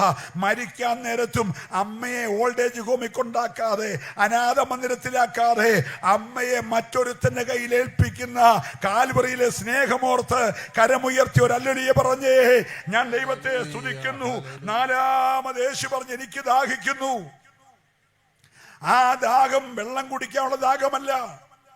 ശമരിയുടെ കൊളക്കരയിൽ ശമരിയക്കാരത്തോട് പറഞ്ഞു, അല്പം വെള്ളം കുടിക്കാൻ തരുമോ? അവള് പറഞ്ഞു, നീ ഒരു യഹൂദനല്ലേ? ശമരിയക്കാരിയെ എന്നോട് വെള്ളം ചോദിക്കുന്നു. സംഭാഷണം നീണ്ടു. പ്രവാചകനായിട്ടും യജമാനനായിട്ടും ഒടുവിൽ മശികിയായിട്ടും അവൾ കണ്ടെത്തിയപ്പോൾ അവൾ കൊണ്ടുവന്ന കുടം അവിടെ വെച്ചിട്ട് ഓടിപ്പോയി. യേശു വെള്ളം കുടിച്ചില്ല. യേശുവിന് ദാഹിച്ച ദാഹം ഇവിടുത്തെ മാനുഷികമായ ജഡത്തിന്റെ ദാഹമല്ല. സ്നേഹിത, നശിച്ചു പോകുന്ന ആത്മാക്കളുടെ ദാഹമാ. ക്രൂശിൽ കിടന്നപ്പോഴും ദാഹിച്ചത് ഇവിടുത്തെ കൈപ്പേറിയ കാടി കുടിക്കാനുള്ള ദാഹമല്ല, പാപിയായ നിന്റെ രക്ഷയ്ക്ക് വേണ്ടിയുള്ള ദാഹമാ. ഇന്ന് രാത്രി മഴയുടെ ശല്യമൊക്കെ ഉണ്ടെങ്കിൽ പോലും ഇവിടെ കൺവെൻഷൻ വെച്ചതിന്റെ ഏക ലക്ഷ്യം ഒരു പാപിയെങ്കിലും ഇന്ന് രാത്രി രക്ഷിക്കപ്പെട്ടാൽ യേശുവിന്റെ ദാഹമാണ് തീരുന്നത്. സന്തോഷമുള്ളവർ കരമുയർത്തി ദൈവത്തെ സ്തുതിക്കട്ടെ. ക്രൂശിൽ കിടന്നുകൊണ്ട് 4-ാമത് യേശു പറഞ്ഞു, എനിക്ക് ദാഹിക്കുന്നു. 5-ാമതായി യേശു നിലവിളിച്ച നിലവിളി, എന്റെ ദൈവമേ, നീ എന്നെ കൈവിട്ടതെന്ത്? അത് യേശുവിന്റെ നിലവിളിയല്ല കേട്ടോ.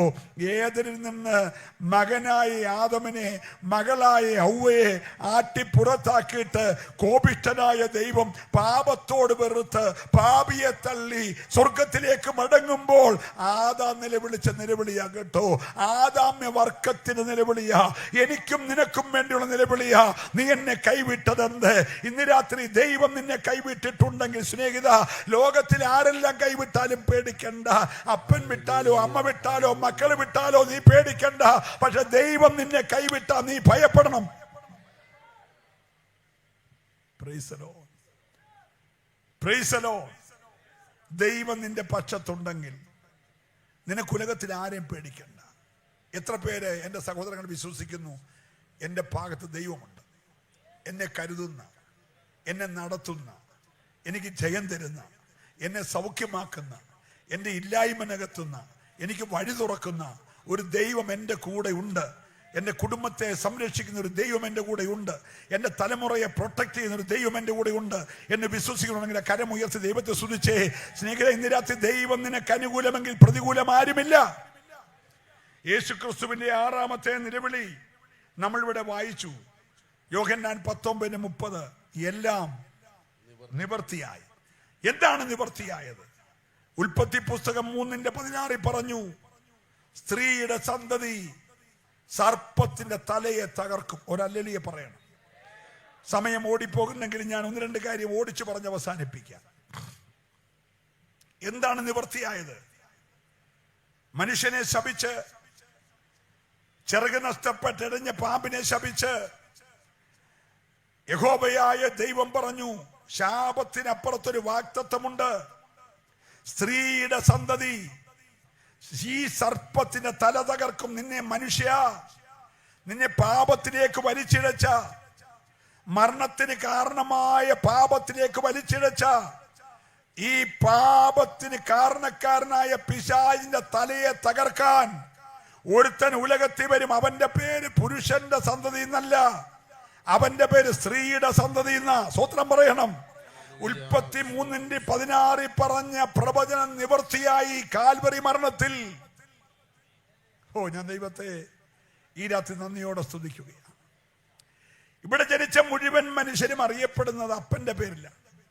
തോമാച്ചന്റെ മകനെ, മത്തായിച്ചന്റെ മകനെ, മറിയ അന്ന് പറഞ്ഞു വരുമ്പോൾ ആരും അമ്മയുടെ മോനെന്ന് പറഞ്ഞ് പരിചയപ്പെടുത്താറില്ല. ഇവിടെ അമ്മയുടെ മോനെന്ന് പറഞ്ഞ് പരിചയപ്പെടുത്താൻ ഒരാളേ ഉള്ളൂ. പുരുഷ ബന്ധമില്ലാതെ, പുരുഷ രക്തമില്ലാതെ, പുരുഷ ബീജമില്ലാതെ ഈ ലോകത്ത് ജനിച്ച ഒരാളുണ്ട്. അതെ, സ്ത്രീയായ മറിയ ചോദിച്ചു, ദൂത അതെങ്ങനെ സംഭവിക്കും? ഞാനൊരു പുരുഷനെ അറിഞ്ഞിട്ടില്ല, അതെങ്ങനെ സംഭവിക്കും? ഉത്തരം ദൂതൻ പറഞ്ഞു, അത്യുന്നതന്റെ ശക്തി നിന്റെ മേൽ നിഴലിടും. ഉത്ഭവിക്കുന്ന പ്രജ ഒരു വിശുദ്ധ പ്രജയായിരിക്കും. ഒരു സ്തോത്രം പറയണം. ഈ ഉലകത്തിൽ ജനിച്ച ആരും വിശുദ്ധ പ്രജയല്ല, എല്ലാം ആദാമ്യ രക്തത്തിൽ പിറന്നവരാ. അതുകൊണ്ട് ദാവീദ് പറഞ്ഞു, പാപത്തിൽ എൻ്റെ അമ്മ എന്നെ ഗർഭം ധരിച്ചു. ഇവിടെ ജനിച്ച മുഴുവൻ മനുഷ്യരും പാപത്തിൽ ഗർഭം ധരിക്കപ്പെട്ടവരാണ്. പാപമില്ലാതെ ഗർഭം ധരിച്ച ഒരാളെ ഉള്ളൂ, അത് വിശുദ്ധയായ കന്യക മറിയാമിലൂടെ ഉലകത്തിൽ ജന്മമെടുത്ത യേശുക്രിസ്തു മാത്രം. പുരുഷ ബന്ധമില്ലാതെ അത്യുന്നതന്റെ ശക്തിയാൽ ഉലകത്തിൽ മനുഷ്യനായി പിറന്ന യേശുവിന്റെ പേര് സ്ത്രീയുടെ സന്തതി. ഒരല്ലേലൂയ പറയണം. സ്ത്രീയുടെ സന്തതി, സ്ത്രീയുടെ സന്തതി. അവൻ സർപ്പത്തിന്റെ തലയെ തകർക്കുമെന്ന് പറഞ്ഞ പ്രവചനം കാൽവറി നിവർത്തിയായപ്പോൾ യേശു മനുഷ്യവർഗത്തെ നോക്കി പറഞ്ഞു, എല്ലാം നിവർത്തിയായി. 2, മനുഷ്യന്റെ പാപത്തിന് പ്രായശ്ചിത്തമായി കാളകളുടെ യാഗം, കോലാട്ടുകൊറ്റന്മാരുടെ യാഗം, ആട്ടുകൊറ്റന്മാരുടെ യാഗം, പശുക്കിടാക്കളുടെ പശുഭസ്മം ഒക്കെ കൊണ്ട് ആണ്ടുതോറും മഹാപുരോഹിതന്മാർ പാപപരിഹാര യാഗങ്ങൾ നടത്തിയെങ്കിലും ഒന്നും സമ്പൂർണ്ണ പാപപരിഹാരമല്ലായിരുന്നു. എന്നാൽ ഇന്നേക്ക് 2000 വർഷങ്ങൾക്ക് പുറകിൽ അന്യന്റെ രക്തം കൊണ്ടല്ല, മറ്റു മൃഗങ്ങളുടെ രക്തം കൊണ്ടല്ല, സ്വന്തം രക്തം കൊണ്ട് തിരശ്ശീലയ്ക്കപ്പുറത്തേക്ക് കയറി മാനവകുലത്തിന്റെ പാപത്തിന് പരിഹാരം വരുത്തിയ യേശുവിന്റെ കാൽവരി മരണത്തിൽ നമുക്ക് ലഭിച്ചത് സമ്പൂർണ്ണ പാപപരിഹാരമാ. നല്ലൊരു ഹല്ലേലൂയ പറഞ്ഞേ. ഇന്ന് രാത്രി ഒരിക്കൽ നീ യേശുവിനെ ഹൃദയത്തിൽ രക്ഷകനായി കൈക്കൊണ്ട്, യേശുവേ ഞാനൊരു പാപിയാണ്, എന്റെ പാപം നീ രക്തത്താൽ കഴുകണമേ എന്നൊരു വാക്ക് പറയുന്ന നിമിഷത്തിൽ നിന്റെ പേര് ജീവന്റെ പുസ്തകത്തിൽ എഴുതി നിനക്ക് ലഭിക്കുന്നത് സമ്പൂർണ്ണ പാപപരിഹാരമാണ്. എത്ര പേര് വിശ്വസിക്കുന്നുണ്ട്? ക്രൂശിൽ കിടന്നവനെ 1 സെക്കൻഡ് കൊണ്ട് പറുദീസയിൽ എത്തിക്കുന്ന പാപപരിഹാരമാ കാൽവറി നടന്നത്. 1 പ്രവചനത്തിന് നിവർത്തി, 2 സമ്പൂർണ്ണ പാപപരിഹാരം, 3 മനുഷ്യവർഗത്തിന്റെ ശത്രുവായ കൊടിയ പാമ്പായ മഹാസർപ്പമായ സാത്താന്റെ തലയെ കാൽവറി മരണത്താൽ തകർത്തു. നിവർത്തിയായി എന്ന് പറയുമ്പോൾ മനുഷ്യവർഗത്തെ വിഴുങ്ങാൻ നിന്ന പൈശാചിക ശക്തിയുടെ തലയെ കാൽവറി തകർക്കുകയായിരുന്നു. ഇന്നത്തെ എത്ര പേർക്ക് സന്തോഷമുണ്ട്? നിന്റെ കുടുംബത്തിന് വിരോധമായി അലറിയെടുക്കുന്ന പൈശാചിക മണ്ഡലങ്ങളുടെ തല തകർക്കുന്നത് കാൽവറിയിലാണെങ്കിൽ നീ യേശുവിന്റെ രക്തത്താൽ ജയം എന്നൊരു വാക്ക് നിന്റെ നാവിന് പുറപ്പെടുമ്പോൾ, നിന്റെ ഭവനത്തിന്റെ ഉള്ളറയിൽ യേശുവിന്റെ നാമം ഉച്ചരിക്കുമ്പോൾ പൈശാചിക പാളയങ്ങൾ വിറയ്ക്കുകയാ. ഇന്നത്തെ കൂനമ്മാവിൽ എതിരായി നിൽക്കുന്ന പൈശാചിക മണ്ഡലങ്ങളുടെ മേൽ ജയം തരുന്ന ഒരു നാമമുണ്ടെങ്കിൽ അത് സകല നാമത്തിനും മേലായ നാമമായ യേശുവിന്റെ നാമമാ. സന്തോഷമുണ്ടെങ്കിൽ കരമൊന്ന് ചേർത്തടിച്ച്. തീർന്നില്ല. എന്താണ് നിവൃത്തിയായത്? നീതിമാനായ ദൈവത്തെയും പാപിയായ മനുഷ്യനെയും തമ്മിൽ, അകന്നുപോയ മനുഷ്യനെയും അകന്നുപോയ ദൈവത്തെയും തമ്മിൽ ക്രൂശിൽ കിടന്നുകൊണ്ട് ആ കൈ, ഒരു കൈ പിതാവിന്റെ കയ്യിലും ഒരു കൈ മനുഷ്യന്റെ കയ്യിലും പിടിച്ചുകൊണ്ട് മനുഷ്യനെയും ദൈവത്തെയും തമ്മിൽ നിരപ്പാക്കിയ ഏക മധ്യസ്ഥൻ യേശു ക്രിസ്തുവാ. ഒരു സ്തോത്രം പറഞ്ഞാട്ടെ. ഇവിടെ മറ്റു മധ്യസ്ഥന്മാരാരുമില്ല കേട്ടോ. ഒറ്റ മധ്യസ്ഥനേ ഉള്ളൂ, അത് യേശു ക്രിസ്തുവാണ്. യേശു ക്രിസ്തുവിന് മാത്രമേ പാപിയായ മനുഷ്യനെ ക്രിസ്തുവിലേക്ക് അടുപ്പിക്കാൻ കഴിയത്തുള്ളൂ. യേശുവിന് മാത്രമേ നിന്റെ പാപം മോചിക്കാൻ കഴിയത്തുള്ളൂ. യേശുവാണ് ഉലകത്തെ നോക്കി വെല്ലുവിളിച്ചത്, നിങ്ങളിൽ ആർക്ക് എന്റെ പാപത്തെ കുറിച്ച് എനിക്ക് ബോധം വരുത്താമെന്ന് വെല്ലുവിളിച്ച ഒരു പാപപരിഹാരം ഉലകത്തിലുണ്ടെങ്കിൽ അത് ഞങ്ങൾ പ്രസംഗിക്കുന്ന യേശുവാ. അതുകൊണ്ടാ പൗലോസ് എഴുതിയത്, മറ്റൊരുത്തന് രക്ഷയില്ല. സ്തോത്രം പറയണം. മറ്റൊരുത്തന് രക്ഷയില്ല. നാം രക്ഷിക്കപ്പെടാൻ ഈ ആകാശത്തിന്റെ കീഴിൽ മനുഷ്യവർഗത്തിന്റെ ഇടയിൽ ദൈവം നൽകിയ ഒരേ ഒരു നാമം, അത് യേശുവിന്റെ നാമമാണ്. കരമടിച്ച് ദൈവത്തെ ഒന്ന് മഹത്വപ്പെടുത്തേക്ക്. ഹല്ലേലൂയ. എന്താണ് നിവർത്തിയായത്? കൊട്ടിയടച്ച പർദീസ നമുക്ക് വേണ്ടി തുറക്കപ്പെട്ടു. ഞാൻ ദൈവത്തെ സ്തുതിക്കും. ദൈവത്തിന്റെ മകനാകാനുള്ള ഭാഗ്യം നമുക്ക് തിരിച്ചു തന്നു. നമുക്ക് ഏതിന് നഷ്ടപ്പെട്ട പുത്രത്വമാകട്ടെ. പുത്രത്വം നഷ്ടപ്പെട്ടു, തേജസ് നഷ്ടപ്പെട്ടു. ലൂക്കോസ് എഴുതിയേക്കുന്ന ആദാം ദൈവത്തിന്റെ മകൻ. ദൈവത്തിന്റെ മകനായിരുന്ന ആദാം പാപം ചെയ്തപ്പോൾ നഷ്ടപ്പെട്ടത് പുത്രത്വമാണ്, പോയത് തേജസ. ക്രിസ്തു കാൽവറി മരിച്ചപ്പോൾ അനേക പുത്രന്മാരെ തിരിച്ച് തേജസ്സിലേക്ക് നടത്തേണ്ടതിന് നമ്മുടെ രക്ഷാ നായകനെ കഷ്ടാനുഭവങ്ങളാൽ തികഞ്ഞവനാക്കിയെങ്കിൽ കാൽവറി മരണത്തിൽ സംഭവിച്ചത് നഷ്ടപ്പെട്ട തേജസ് മടക്കി തരികയായിരുന്നു. ഞാൻ ദൈവത്തെ സ്തുതിക്കുന്നു. നാം അറിയാത്തൊരു ദൈവ തേജസ് രക്ഷിക്കപ്പെട്ടവരുടെ മുഖത്തുണ്ട്. എത്ര പേര് വിശ്വസിക്കുന്നുണ്ട്? നിന്നെ കാണുമ്പോൾ പിശാചിന്റെ ശക്തിക്കറിയാം, ഇതൊരു സാധാരണ വ്യക്തിയല്ല, ഇത് രക്തത്താൽ കഴുകിയ വ്യക്തിയാണ്.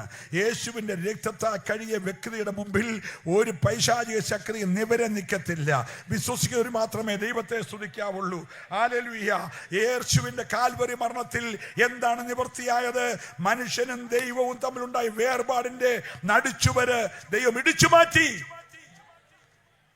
ആലയത്തിലെ തിരശീല മുകൾ തൊട്ട് താഴെ വരെ രണ്ടായി കീറി മാറിയെങ്കിൽ അർത്ഥം ആണ്ടിലൊരിക്കൽ പാപപരിഹാര രക്തവുമായി കയറുന്ന മഹാപുരോഹിതന് മാത്രം പ്രവേശിക്കാൻ കഴിയാമായിരുന്ന അതിപരിശുദ്ധ സ്ഥലത്തേക്ക് ധൈര്യത്തോടെ കൃപാസനത്തോളം അടുത്തു വന്ന് ആ പൊന്മുഖത്തേക്ക് നോക്കി, അപ്പാ പിതാവേ എന്ന് വിളിക്കുന്ന സ്വപുത്രന്റെ ആത്മാവിനെ കാൽവരി മരണത്തോട് നമുക്ക് സ്വന്തമാക്കി. എത്ര പേര് വിശ്വസിക്കുന്നുണ്ട്? അതുകൊണ്ടാ പൗലോസ് മരിക്കുന്നതിന് തൊട്ടു മുമ്പേ തീമോത്തിയോസേ, യേശു ക്രിസ്തു ലോകത്തിൽ വന്നത് 5 അപ്പം കൊണ്ട് 5000 പേരെ പോഷിപ്പിച്ച് 12 കൊട്ട അപ്പം മിച്ചമെടുത്ത് മുക്കിന് തട്ടുകട ആരംഭിക്കാനല്ല മോനെ. മരിച്ച ലാസറിനെ ഉയർപ്പിക്കാനല്ല. നയിലെ വിധവയുടെ കൊച്ചിനെ എഴുന്നേൽപ്പിക്കാനല്ല. അതൊക്കെ സംഭവിച്ചത് ആ യാത്രയിൽ കണ്ടതെല്ലാം വിടുതലായതാ.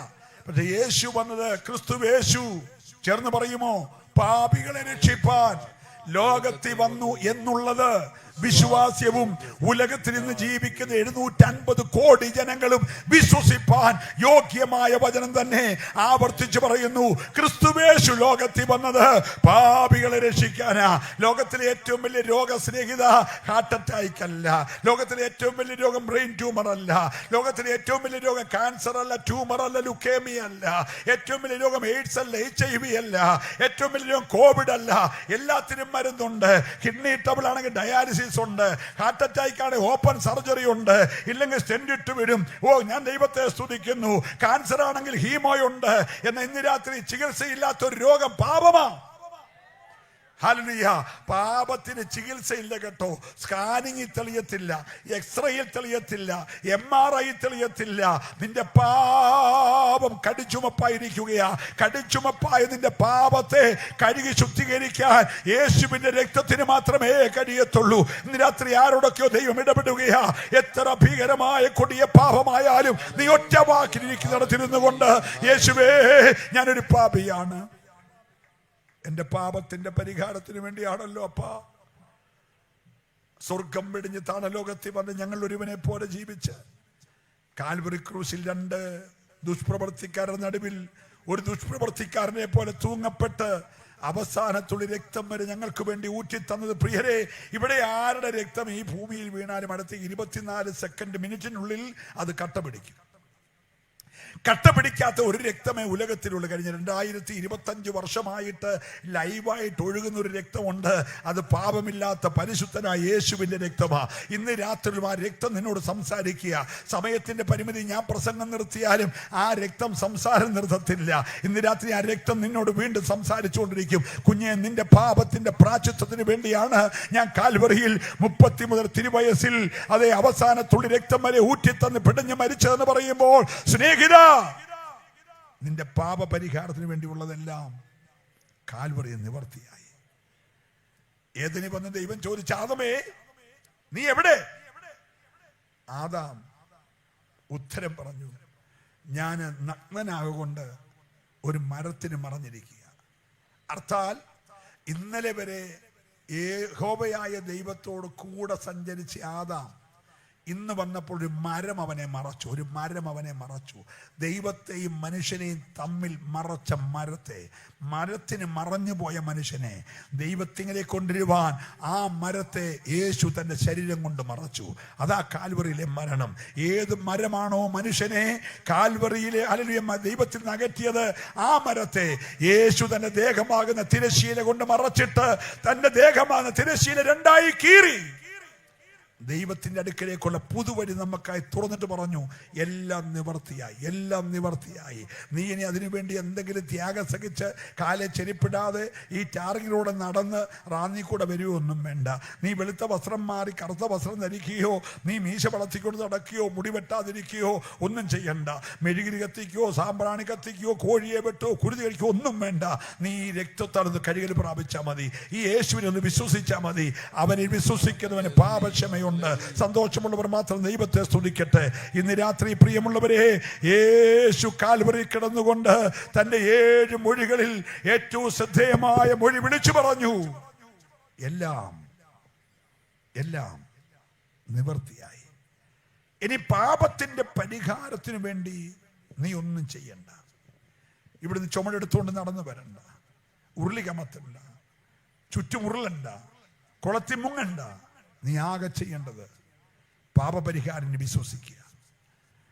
നിക്കോദീമോസ് യേശുവിന്റെ അടുക്ക വന്നു.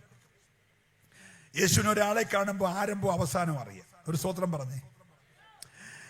നിക്കോദീമോസ് വന്ന ഒറ്റ നോട്ടത്തിൽ യേശുവിന്റെ അടുക്ക വന്ന് പറഞ്ഞു, കർത്താവേ, നീ ദൈവത്തിന്റെ അടുക്കെന്ന് വന്നിരിക്കുന്നതും ഞാൻ അറിയുന്നു. ദൈവത്തിന്റെ അടുക്കെന്ന് വന്നിട്ടില്ലെങ്കിൽ ഇതൊന്നും ചെയ്യാൻ നിന്നെ കൊണ്ട് കഴിയത്തില്ലെന്ന് ഞാൻ അറിയുന്നു. വളരെ പുകഴ്ത്തി സംസാരിച്ചപ്പോൾ യേശു പറഞ്ഞു, നിക്കോദീമോസേ, ആമീൻ ആമീൻ, ഞാൻ നിന്നോട് പറയുന്നു, നീ പുതുതായി ജനിച്ചില്ലെങ്കിൽ ദൈവരാജ്യം കാണത്തില്ല. Price the Lord. നിക്കോദീമോസിന്റെ കയറിയപ്പോൾ യേശുവിനെ അറിയാം, ഇവനാണ് 3.5 വർഷം കഴിഞ്ഞ് 2 കള്ളന്മാരുടെ നടുവിൽ ഞാൻ ക്രൂശിക്കപ്പെട്ട് സ്വന്തം തോളിൽ തല ചായച്ച് മരിച്ചു കിടക്കുമ്പോൾ 3 ആണി ഊരി എൻ്റെ ബോഡി ക്രൂശ് എന്ന് ഇറക്കുന്നത് ഇവനാണ്. ഇവന്റെ പോക്കറ്റിലെ സാലറി കൊണ്ടാണ് എന്നെ നിലത്ത് കിടത്താനുള്ള നിർമ്മല ശീലം മേടിക്കുന്നത്. ഇവന്റെ കയ്യിലെ കാശ് കൊണ്ടാണ് 100 റാത്തൽ സുഗന്ധം ആ തിരശ്ശീലയിൽ പൊതിയുന്നത്. 1 റാത്തൽ സുഗന്ധത്തിന്റെ വില നമ്മൾ യൂദ പറഞ്ഞിട്ടുള്ള അറിവ് നമുക്കുണ്ട്. മറിയ യേശുവിന്റെ കാല് കഴുകിയ ആ 1 റാത്തൽ സുഗന്ധത്തിന് 300 വെള്ളിക്കാശ് വില വരുമെന്ന യൂദ കണക്കാക്കി. അങ്ങനെയാണ് 100 റാത്തൽ സുഗന്ധത്തിന് എത്ര വെള്ളിക്കാശ് നിങ്ങൾ കൂട്ടിയാൽ മതി. അത്രയും വിലപിടിപ്പുള്ള സുഗന്ധം ഈ നിർമ്മലശീലയിൽ വെക്കുന്നത് നിക്കോദീമോസിന്റെ പൈസയ്ക്കാണ്. യേശുവിന്റെ മുഖം മറയ്ക്കാനുള്ള റൂമാല് മേടിക്കുന്നത് നിക്കോദീമോസിന്റെ പൈസയ്ക്കാണ്. അരിമത്തിയിലെ മന്ത്രിയായ യോസഫ് കാക്കലും നിക്കോദീമോസ് തലയ്ക്കലും പിടിച്ചുകൊണ്ട് ഈ ബോഡി അരിമത്തിലെ യോസഫിന്റെ പാറയിൽ വെട്ടിയ കല്ലറയിൽ വെക്കുന്നത് നിക്കോദീമോസ് ആണെന്ന് യേശുവിന് അറിയാം. എന്നിട്ടും യേശു പറഞ്ഞു, കുഞ്ഞേ, ബോഡി ചുമന്നത് കൊണ്ടോ, തിരശീല വിരിച്ചത് കൊണ്ടോ, സുഗന്ധം വെച്ചത് കൊണ്ടോ, റൂമാല് കൊണ്ട് മറച്ചത് കൊണ്ടോ, എന്റെ ബോഡി ചുമന്നുകൊണ്ട് കല്ലറയെ കൊണ്ടുപോയത് കൊണ്ടോ ദൈവരാജ്യത്തിൽ പോത്തില്ല.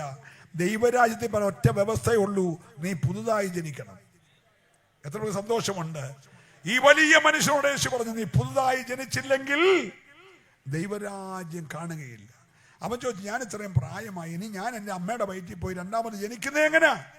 യേശു പറഞ്ഞു, മോനെ, ജഡത്താൽ ജനിച്ചതെല്ലാം ജഡമാണ്, നീ ആത്മാവ് ജനിക്കണം. ആത്മാവ് ജനിക്കുന്നത് ആത്മാവാകുന്നു. യേശു ആവർത്തിച്ചു, ആമീൻ ആമീൻ, ഞാൻ നിന്നോട് പറയുന്നു, നീ വെള്ളത്താലും ആത്മാവിലാലും ജനിക്കുന്നില്ലെങ്കിൽ ദൈവരാജ്യത്തിൽ കടക്കത്തില്ല. ഇന്ന് രാത്രി പ്രിയരെ, കൺവെൻഷന്റെ ഏക ലക്ഷ്യം നീ ദൈവരാജ്യം കാണണം, ദൈവരാജ്യത്തിൽ കടക്കണം. ഈ ലോകം വിളിച്ചു പറയുന്നു യേശുവിന്റെ വരവടുത്തു. ലോക സംഭവങ്ങളെല്ലാം ആ യാഥാർത്ഥ്യം വിളിച്ചറിയിക്കുകയാണ്.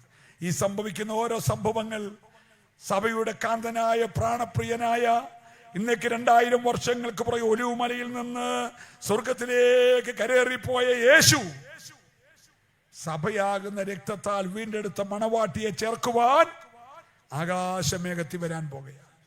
കാഹളം ധ്വനിക്കും. യേശു മധ്യാകാശത്ത് വെളിപ്പെടും. ഇവിടെ കയറി വരുവീൻ എന്നുള്ള ശബ്ദം മുഴങ്ങും. അന്ന് ക്രിസ്തുവിൽ ജനിച്ച്, ക്രിസ്തുവിൽ ജീവിച്ച്, ക്രിസ്തുവിൽ മരിച്ച സകല വിശുദ്ധന്മാരും കല്ലറകളെ ഭേദിച്ച് ഉയർപ്പിന്റെ ശരീരവുമായിട്ട് എഴുന്നേറ്റ് വരും.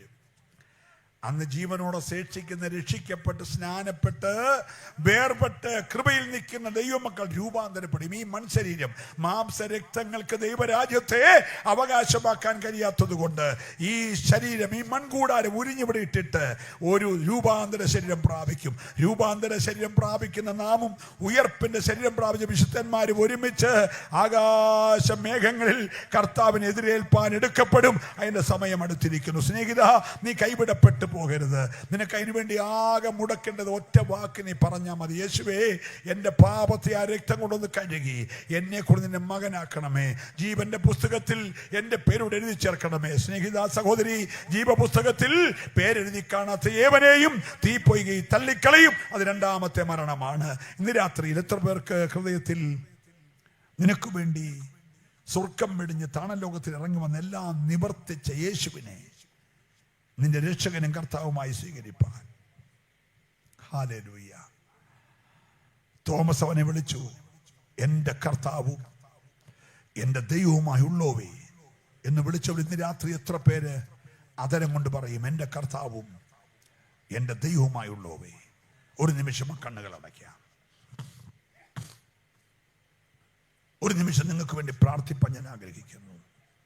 ആയിരിക്കുന്നിടത്തു നിന്ന് ഒരു നിമിഷം തൽസ്ഥാനങ്ങളിൽ എഴുന്നേറ്റ് 7 മൊഴികൾ പറഞ്ഞ് ഗെത്സമനയിൽ അകത്ത് മുറിവേറ്റ്, മുള്ളുകളാൽ തലയിൽ മുറിവേറ്റ്, ചാട്ടവാറിനാൽ പുറം മുഴുവൻ ഉഴവുചാല് പോലെ കീറപ്പെട്ട്, അവന്റെ അടിപ്പിടലുകളാൽ നിനക്ക് സൗഖ്യം അയച്ച്, കാരിരുമ്പാണികളാൽ കൈകൾ കാലുകൾ തുളയ്ക്കപ്പെട്ട്, വിലാപ്പുറ കുന്തം കൊണ്ട് മുറിവേൽക്കപ്പെട്ട്, അവസാനത്തുള്ളി രക്തവും വെള്ളവും നിനക്ക് വേണ്ടി ഊറ്റിത്തന്ന യേശു ക്രിസ്തു നിന്നെ സ്നേഹിക്കുന്നു. നിന്റെ കുടുംബത്തെ സ്നേഹിക്കുന്നു. നിന്റെ തലമുറയെ സ്നേഹിക്കുന്നു. വ്യർത്ഥമായ ഏതെങ്കിലും പാരമ്പര്യങ്ങളുടെ പിന്നാലെ നിന്റെ ജീവിതം പാഴാക്കാതെ ഇന്ന് രാത്രിയിൽ സമാധാനം തരുന്ന, രക്ഷ തരുന്ന, നിത്യജീവൻ തരുന്ന, നിത്യസ്വർഗം തരുന്ന, നഷ്ടപ്പെട്ട പരദീസം മടക്കി തരുന്ന ഈ യേശുവിനെ നിന്റെ രക്ഷകനും കർത്താവുമായി സ്വീകരിപ്പാൻ, അവന്റെ മാറ്റമില്ലാത്ത കൽപ്പനയാകുന്ന സ്നാനം അനുസരിപ്പാൻ, വെള്ളത്തിലിറങ്ങിയ അഭിഷക്തന്മാരുടെ കൈക്കീഴെ പിതാവിന്റെയും പുത്രന്റെയും പരിശുദ്ധാത്മ നാമത്തിൽ സ്നാനപ്പെടുവാൻ, വീണ്ടെടുപ്പിനാളിനായി മുദ്രയിട്ടിരിക്കുന്ന പരിശുദ്ധാത്മാവിനെ അച്ചാരമായി പ്രാപിപ്പാൻ, അഭിഷേകത്തോടെ ജീവിതകാലം വേർപാടും വിശുദ്ധിയും പാലിച്ച് ഈ ഭൂമിയിൽ കഴിക്കാൻ ഇന്ന് രാത്രി നിന്നെ സമർപ്പിക്കട്ടെ. എല്ലാവരും പ്രാർത്ഥിക്കട്ടെ. നിന്റെ രക്ഷയുടെ രാത്രിയാണ്. ഇതാകുന്ന സുപ്രസാദ കാലം, ഇതാകുന്ന രക്ഷാ ദിവസം. ഇന്നത്തെ ദിവസം നീ പാഴാക്കാതെ, യേശുവേ, ഞാൻ ഒറ്റയ്ക്ക് ഭവനത്തിലേക്ക് മടങ്ങത്തില്ല. യെരൂശലേം വിട്ട് എമ്മോസിലേക്ക് പോയ ആ 2 ശിഷ്യന്മാരുടെ കൂടെ നടന്നതുപോലെ ഏതാണ്ട് 12 മൈലുകൾ 8 നാഴിക യേശു അവരുടെ കൂടെ നടന്നെങ്കിൽ ഇന്ന് രാത്രി ഭവനങ്ങളിലേക്ക് പോകുമ്പോൾ നിന്റെ കൂടെ യേശു വരട്ടെ. സക്കായിയുടെ കൂടെ വീട്ടിലേക്ക് പ്രവേശിച്ച് യേശു പറഞ്ഞു, ഇന്ന് ഈ വീടിന് രക്ഷ വന്നു. നിന്റെ ഭവനത്തിൽ ഇന്ന് രാത്രി രക്ഷ വരട്ടെ. നീ ഒറ്റയ്ക്ക് പോകല്ലേ, യേശുവിനെ കൂട്ടിക്കൊണ്ടു പോകും. നിന്റെ വീടിന് രക്ഷ വരുന്ന രാത്രിയാണ്. നീയും അബ്രഹാമിന്റെ മകനാകയാൽ ഇന്ന് ഈ വീട് രക്ഷ വന്നു എന്ന് പറഞ്ഞതുപോലെ കാണാതെ പോയതിനെ തിരഞ്ഞു രക്ഷിക്കുന്ന യേശുവിന്റെ അത്ഭുതമുള്ള കരം നിന്നെ രാത്രി വിടുവിക്കട്ടെ. ഒരുമിച്ച് പ്രാർത്ഥിക്കാം. ആ കരങ്ങൾ രണ്ടുപേരും നിമിഷം ഉയർത്തിപ്പിടിക്കുമോ? ഹല്ലേലൂയ. എല്ലാ കരങ്ങളും ഉയർത്തി, എല്ലാ കണ്ണുകളും അടയട്ടെ. നല്ല കർത്താവേ, കൂനമാവില് ഇന്ത്യ പെന്തക്കോസ്ത് ദൈവസഭ ഒരു കൺവെൻഷൻ കൂടെ ക്രമീകരിപ്പാൻ നിന്റെ ദാസന്റെയും വിശ്വാസി മക്കളുടെ ഉള്ളത്തിൽ ദൈവം പരിശുദ്ധാത്മാവ് ക്രിയ ചെയ്തല്ലോ. ഈ രാത്രി അകത്തും പുറത്തുമായി ദൈവവചനം കേട്ട, ലൈവിൽ കേട്ട ആരെങ്കിലും ഈ രക്ഷയുടെ സന്തോഷം ഇതുവരെ അനുഭവിച്ചിട്ടില്ലെങ്കിൽ ഈ രക്ഷയുടെ ഉല്ലാസ വസ്ത്രം ധരിക്കുവാൻ കർത്താവ് കൃപ ചെയ്യണമേ. ദൈവം തന്റെ ജനത്തിന്റെ സ്ഥിതി മാറ്റുമ്പോൾ യാക്കോബ് സന്തോഷിക്കുന്ന, ഇസ്രായേൽ ആനന്ദിക്കുന്ന ഒരു വലിയ ദൈവിക സന്തോഷം അവരുടെ കൂടാരങ്ങളിൽ വെളിപ്പെടട്ടെ. ഈ ജനത്തെ ഞാൻ അനുഗ്രഹിക്കുന്നു. നിന്റെ അഭിഷക്തന്മാരെ ഞാൻ അനുഗ്രഹിക്കുന്നു. രോഗങ്ങൾ, ദുഃഖങ്ങൾ, ശാപങ്ങളെല്ലാം ഈ കൂടാരങ്ങളെ വിട്ടുമാറട്ടെ. അടയപ്പെട്ട ദുഷ്ടന്റെ എല്ലാ വഴികൾ ഇന്ന് രാത്രി യേശുവിൻ നാമത്തിൽ നിന്റെ മക്കൾക്കായി തുറക്കപ്പെടട്ടെ. മണ്ണിട്ട് മൂടപ്പെട്ട എല്ലാ ആത്മീക ഉറവകൾ ഇന്ന് രാത്രിയിൽ യേശുവിൻ നാമത്തിൽ ഇവർക്കായി തുറക്കപ്പെടട്ടെ. ഈ ജനത്തെ യേശുവിന്റെ രക്തം കൊണ്ട് മുദ്രയിട്ട് ഞാൻ അനുഗ്രഹിച്ച് പ്രാർത്ഥിക്കുന്നു. യേശുവിൻ നാമത്തിൽ തന്നെ.